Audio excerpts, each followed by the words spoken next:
コウケンさん、よろしくお願いします。よろしくお願いします。So this channel is about introducing the temple and shrines. So people are coming from overseas, they don't know what shrine and temple is about. So I want to ask you so many questions today. Oh, absolutely. All right, awesome. Okay, so first, why do you put hands together like this? So, we put our hands together to pray and also just as a gesture of respect. Okay. And so, in Shingon Buddhism that we practice here, we have a special type of prayer where we put our hands together with the fingers interlocked like this. Okay. So, right thumb, right index finger, left index finger, and get them all together to make a nice straight line. Oh, wow, like this.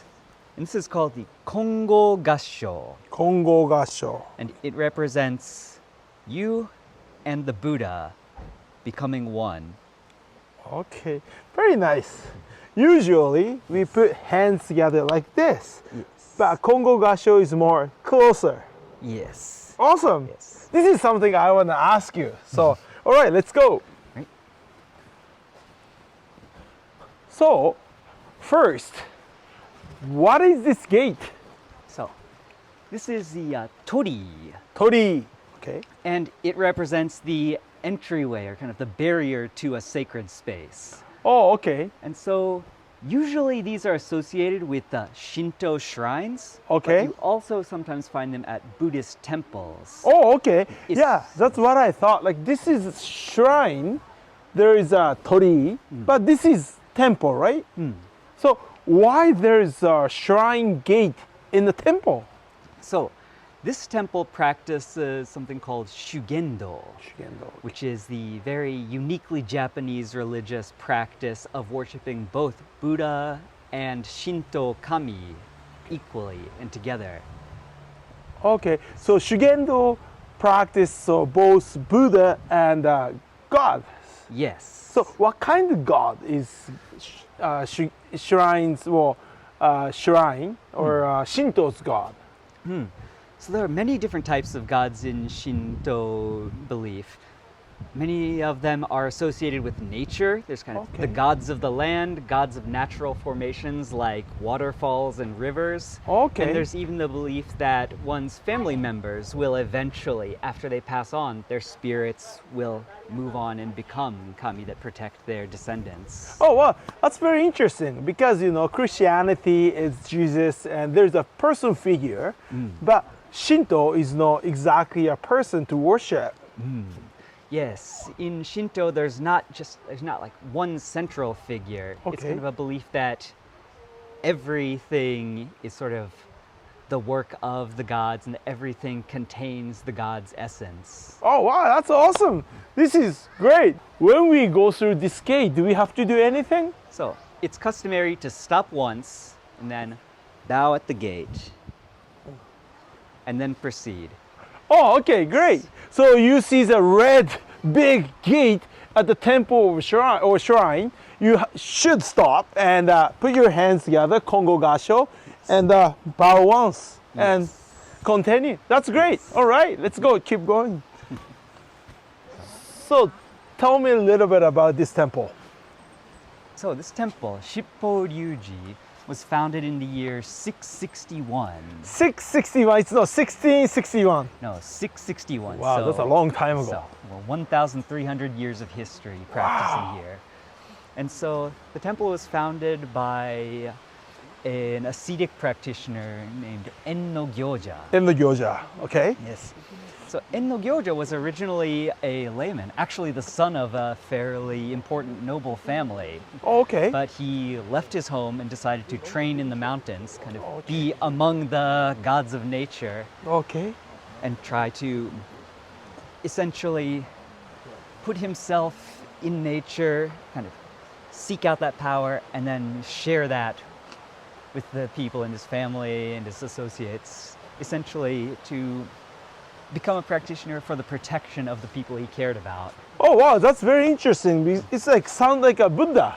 Yes, He came from very royal family, but he went in the mountains and he practiced Buddhism, and he became the one of the very important person in the Buddhism. So it's very similar. Yes, that's a good point. I think that's a very key part of the Japanese attitude in Buddhism, that it's not just training for yourself, it's practicing for the sake of everybody. Wow, that's very interesting. And like we are walking through, this is like such a beautiful inside the mountain, such a great view. And there's so many, what's this rock or statue or? So these are called tamagaki. Tamagaki, okay. And so you see they have a lot of writing on them. Yeah. And so what's written on them is, some people will include their company or like a religious group they're associated with. Some people even put their address on these. Oh wow, very personal information. And what's this full writings? And so at the top is their wish. Okay, so put their wish, and I can read this, Osaka City. So this person is most likely from Osaka City. Yes. And this is a name. Yes. So this is a family kind of. Yes. Oh, that's cool. Why do you have this kind of tamagaki? And So a big reason that people do them is because donating to support temples is considered an act of merit, kind of good karma. okay. And so people will try to support the temple and build up good karma, and then sort of direct that karma toward their desires, things like successful business or protecting their family, avoiding illness. Oh wow, that's so cool. This is, do you see this in the Christian church and other religions? There is a tradition of donation, but this is a very unique way of practicing that. Wow, that's awesome. And there's a whole bunch. It's like everything, right? Yes. Oh yes. wow, there are a lot of people donating and supporting the temple. So tell me more about this temple. So, like I said, this temple has been around for over 1,000 years, and in that time there have been many important monks who have practiced here. Okay. And one of them was actually Kukai. Kukai, also called okay. Kobo Daishi. Very, very important person in Japanese Buddhism history. Yes, yes. He is the one who actually brought esoteric Buddhism that we practice here, the Shingon Buddhism, to Japan. Wow. So where did he bring it from? So he brought it from China. China, okay. And so he made at that time, very... お疲れ様でした。ありがとうございました。ありがとうございました。ありがとうございました。Who is it? Well, they are some of the Yamabushi practitioners, the Shugendo ascetics who practice at our temple. Okay, so what's Yamabushi? So, Yamabushi literally means kind of bowing down in the mountains. Okay. And it refers to the types of practitioners who don't just train inside the temple and meditate. That's a bit more what I do. But the ones who actually go up into the mountains and perform rituals and even do some kind of dangerous feats. Oh wow, like that's hiking, dangerous feat. climbing. Okay, so it's not like staying in the temple and do just meditation. You're actually more into the mountain, more into the nature, and climb up and walk around and maybe do waterfall training or something. Yes. And practice their Shugendo. Yes. That's awesome. That's very interesting. So this is very integrated with Shugendo and Shinto and also Buddhism. Yes. Wow, that's you never see in a different culture or different religions. Yes, yes. I think in the West especially, there's kind of a sense that religious practices are very separated, and once you go down one path, you only interact with people in your same sect. Whereas in Japan, there's more of a sense that I think the way I like to describe it is it's almost like getting a car driver's license or a motorcycle driver's license. Okay. You take a different vehicle, you do some different, you have to follow different rules, but in the end, you can go down the same roads and be among drivers on any vehicle, and you can all get to the same destination. Wow, that's a very important example. That's awesome. That's so different. All right, keep going. Let's go. So, what is this gate? This is the Sammon. Sammon, okay. Yes, and so similar to the Tori we saw earlier. The red one? Yes. Okay.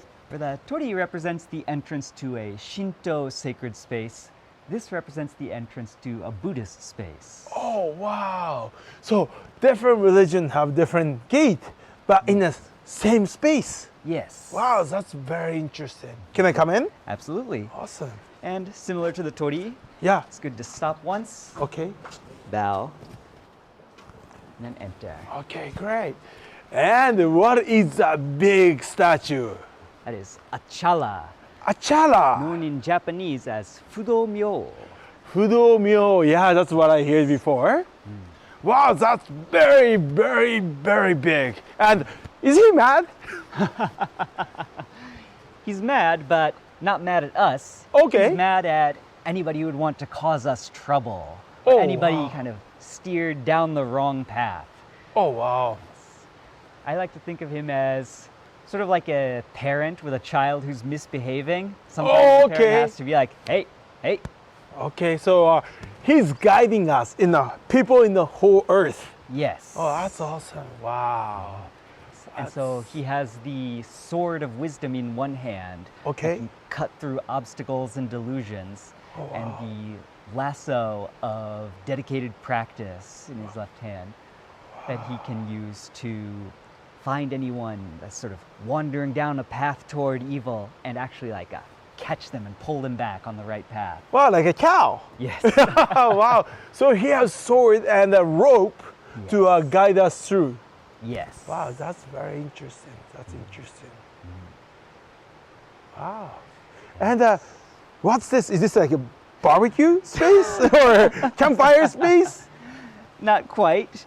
This is where we perform Saito Goma, Saito Goma, okay. which is the big outdoor fire ritual that we do several times throughout the year. Okay. And so we will actually cover this in various plants and wood that we then burn to make a big fire. And Okay. we'll throw offerings into the fire to Fudomyo Oh, wow. to ask for his protection. Oh, wow. That's why this big campfire looking figure in front of this great statue of Fudomyo. Yes. And this is like kind of seems very special looking, like there's buildings and statues. And what's this all about? So this clearing was built specifically so that we can perform big rituals out here. And so, as you can see, there's this rope all around this space. Yes, this yeah. Yes. This is the Kekkai barrier. Okay. And so this is kind of the same way as the gates sort of represent the entrance to a sacred space. This is sort of an even higher layer of a protected space that we can come in here and we can have, we can have big festivals with lots of people, and there's enough room for everybody to be completely inside the sacred space. Oh, wow. So this whole temple and this building, this property is very holy, spiritual area. But inside the whole property, this area with Kekkai is even more special. Yes. Oh, wow. That's interesting. And this big Fudomyo, there is two elder gentlemen right beside. Can I go take a look? Oh, yes. So, who is this wise-looking gentleman sitting here? This is Enno Gyōja. Oh, that's a gentleman you're telling me about. Yes, the founder of this temple and the founder of Shugendo. Oh, wow. So, he's, you say, 600s. Yes. Wow. Yes. And this is him in his old age after he'd traveled around much of Japan, founding temples on various sacred mountains across the country. And you can see his very distinct appearance where he's got the scroll, the Buddhist scroll in one hand. And he's got the shakujo staff in the other hand. Okay. It has these metal rings on it. Yeah. So that as you walk, it can make noise and kind of scare away bears and snakes. Oh, wow, like this? Yes. Oh, wow. Maybe you can actually shake this one. Oh, wow. It's considered good luck. Oh, wow. Can I do it? Go ahead. Wow. That's awesome. And what's this?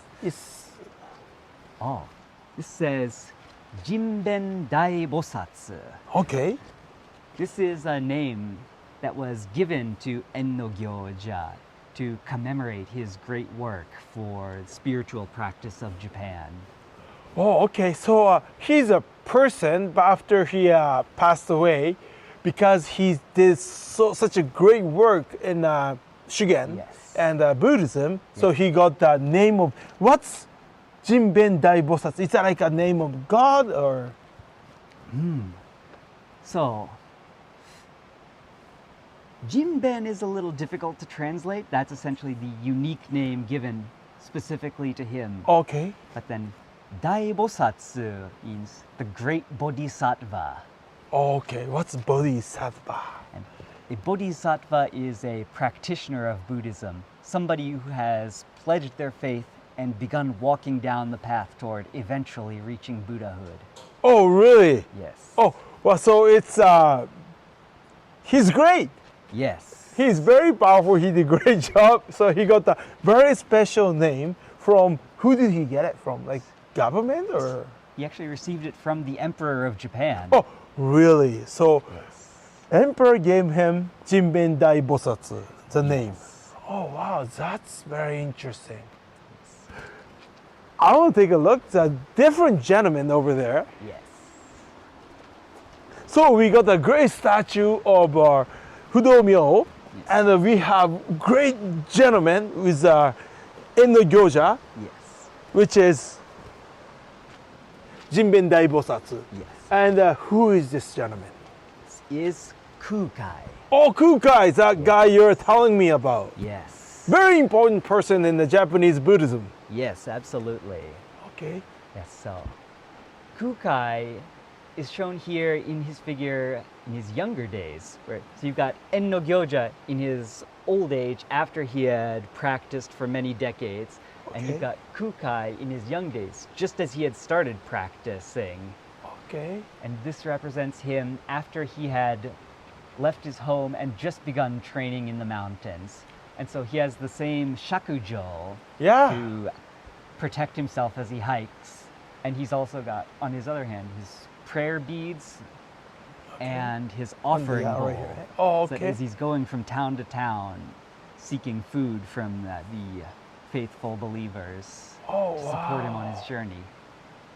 Wow, so this is a Kukai, which is like you said, Kobo Daishi. Yes. When he was younger, he wore the hat and he had the shakujo, his offering bowl, and he walked around Japan to practice Buddhism. Yes. Wow, that's very unique.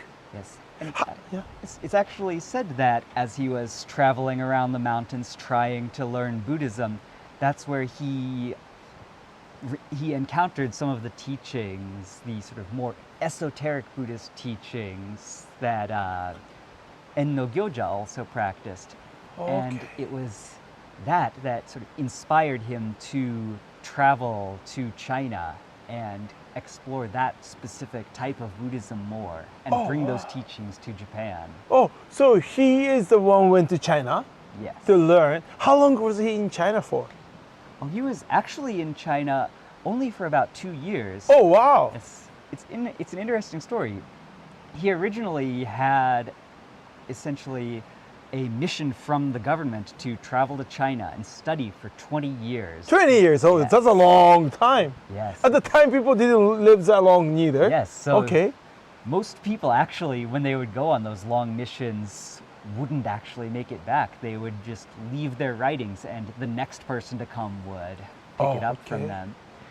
But Kukai was also planning to stay for a long time, but it was actually just 2 years into his stay in China that his master, who taught him the esoteric arts of Shingon Buddhism, passed away. Okay. But his master told him before he passed away, essentially, I've taught you everything you need to know. What you need to do now is go back as soon as possible and share this teaching with Japan. Wow, that's very interesting. Such a long history with Japan and China, maybe even longer. But the master taught him everything in 2 years, and he was capable to learn everything in 2 years. Yes. So he's a very talented, smart man. Yes. Wow. Kukai was absolutely an incredible figure. He had all kinds of talents. He was an exceptional writer. We actually have some of his writings that have survived to today, and his penmanship is also incredible. He was like a calligraphy master as well. Wow. So he was even before the Apple, right? Oh. So he was calligraphy master before the Steve Jobs. Oh. That's great. And also, this is one thing. This is great story. I really want to know what's this. What is he drinking? Is he drinking this? That is actually a small pack of Japanese sake. Oh, Nihonshu. okay. So he likes to drink. Kukai probably didn't drink much alcohol while he was training, Okay. but this is kind of a traditional offering. Oh, okay. Yes. So he's not like drinking. He's like, we offer him our. There's a straw in it, so a sip of Yes. drink. Yes. Oh, that's great. So this is like very Buddhism thing, or? That actually kind of comes more from Shinto, but then was adopted into Buddhism. Again, that attitude of blending the practices, and, taking some traditions from one thing and applying them Good to the to other. apply for the other. Okay, Yes, great. so, of course, a monk doesn't necessarily drink alcohol, Okay. but to the believer, the gesture of making that very traditional, respectful offering Oh, okay. has value. Oh, wow. And I will assume this wooden box, it is for the offering bowl or offering box. Yes, yes. Okay. So you can take a small amount of money. Usually people will do like a 5 yen coin or a 10 yen coin. So which is 5 cents or 10 cents. Okay. Yes, yes. And you just throw it into the offering box. Okay. Actually, I say throw it into the offering box. That's one good point to keep in mind about Okay. shrines and temples. Like I said, this is a place that is a bit unique in that it really blends the practices. Okay. But in a more purely Shinto space, it's common to kind of throw the coins into Okay. the box. Yeah, kind of okay. Make a lot of noise because Shinto gods like that. Oh. They like those sort of big, loud gestures. Oh, okay. So in the Shinto, you can throw the money in. That's It's better to make the sound. It's not quietly put the because for Japanese people we learn do not well, maybe in the whole world do not throw the money. But in the Shinto, the offering box, you should throw the money and make some noise. Oh wow, it's like a soccer game. Oh wow, that's great. Well, we can't use any QR code to use, right? So you have to get the coins ready, right? Okay, great. So can we just look around more? What is this building? Ours in particular is called Ichigatsu.